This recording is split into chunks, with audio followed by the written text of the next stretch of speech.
Okay, so have you ever gotten super fired up to start a new habit, only to watch that motivation just completely disappear a week later? Yeah, me too. Well, today we're going to dive into this simple, almost accidental secret to making those good habits actually stick for good. If that sounds familiar at all, you are in exactly the right place. We are going to tackle that exact cycle of getting all excited and then burning out today. All right, so to find the solution, first we got to meet Nam.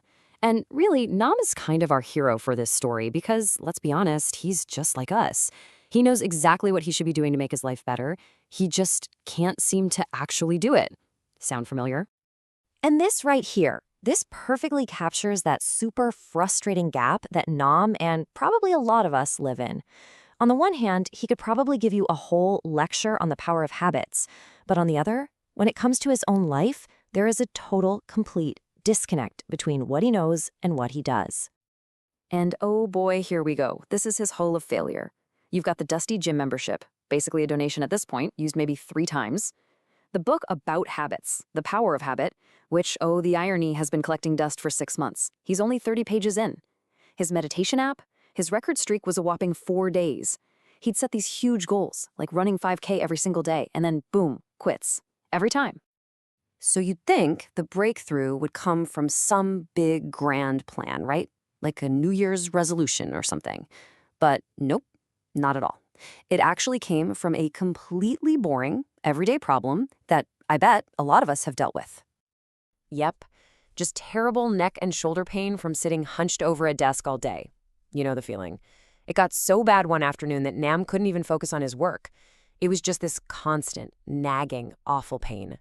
So really, without even thinking about it, he just stood up and he started doing a few simple stretches he'd seen somewhere online. There was no goal here, no timer, no grand, I'm building a new habit mindset.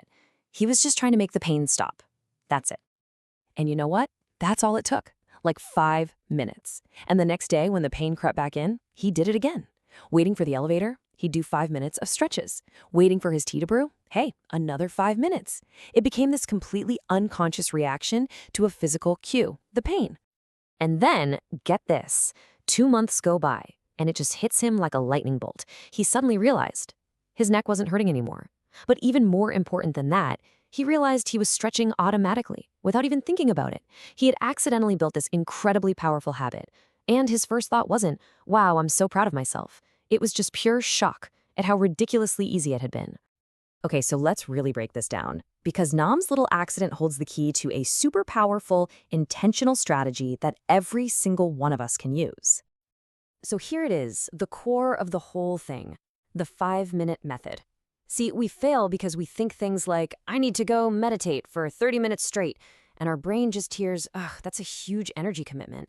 So this method, it completely bypasses your brain's resistance. It makes the commitment so small, so cheap in terms of energy, that your brain doesn't even bother to put up a fight. It's too easy to say yes. You know, we've all heard that 66 days to form a habit rule, right? But focusing on a unit as big as a day is a total trap. Think about it. You miss one day, you feel like you've broken the chain, and then you just think, screw it, I'm a failure. The real unit of change isn't the day. It's the single, totally manageable 5-minute block. And this is where the magic really happens, the compounding effect.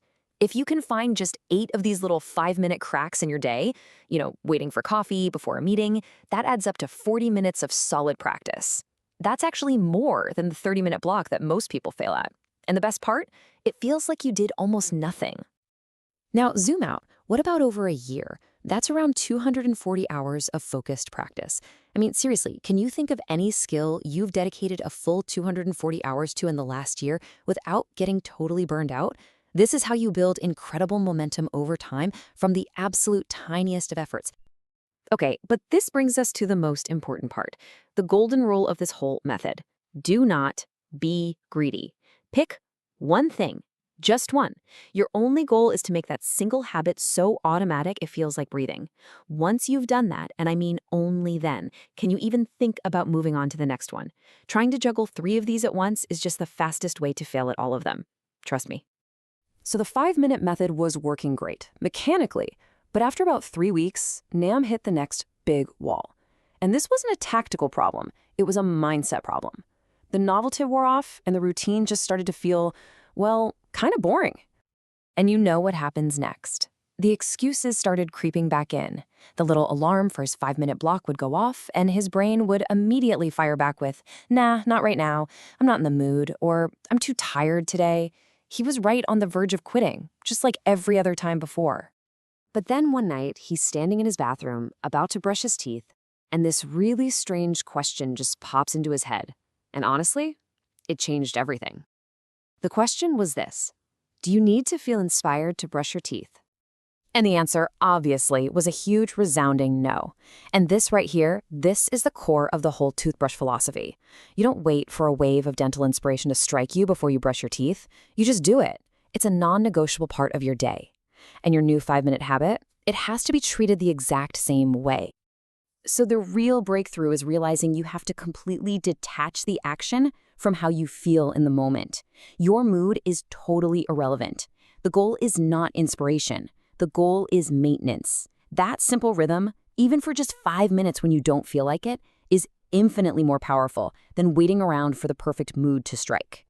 All right, so now that we get the psychology, let's turn Nam's entire story into a concrete step-by-step action plan for you. Here's exactly how you can apply this discovery to your own life, starting right now. Okay, it's a simple 5-step plan. Step 1, choose one thing. Remember the golden rule, don't be greedy. Just one. Step 2, commit to just 5 minutes. Make it so small and cheap that your brain can't even argue. Step 3, plan your day. Look for those 8 little cracks where you can slide in a session. Step 4, use the toothbrush philosophy. The second you feel lazy, ask the question. It's about maintenance, not your mood. And finally, step 5, repeat. Repeat until that one habit is completely automatic and effortless. Then and only then do you add another. And just remember this. The greatest lives aren't built in one go. They're built on tiny, repeated actions. You're not trying to build a whole castle overnight here. You are just laying one single, ridiculously small brick. But the thing is, you're gonna lay that brick every single day. And pretty soon, you're gonna look back and realize you've built something incredible. So I'm gonna leave you with this question. What is the one 5-minute habit you're going to start right after this ends? Is it reading? Meditating? Maybe some stretching? Pick it right now, and as soon as we're done here, set a timer for 5 minutes and just do it. Because I promise you, you're about to have your own moment where you realize, oh my God, it's easy.